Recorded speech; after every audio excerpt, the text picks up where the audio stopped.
శ్రీ ఈశ్వరరావు నడుకుడితి.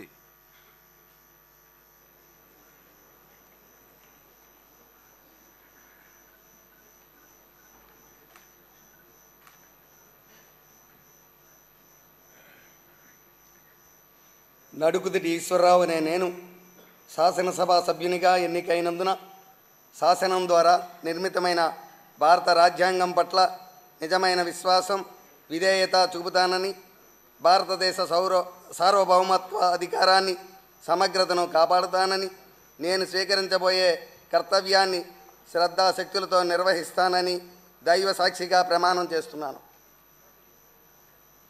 ఆంధ్రప్రదేశ్ శాసనసభా సభ్యుడైన నడుకుదిటి ఈశ్వరరావు అనే నేను సభ నియమాలకు కట్టుబడి ఉంటానని, వాటిని అనుసరిస్తానని, సభ మర్యాదలను పాటిస్తానని, సాంప్రదాయాలను గౌరవిస్తానని దైవ సాక్షిగా ప్రమాణం చేస్తున్నాను.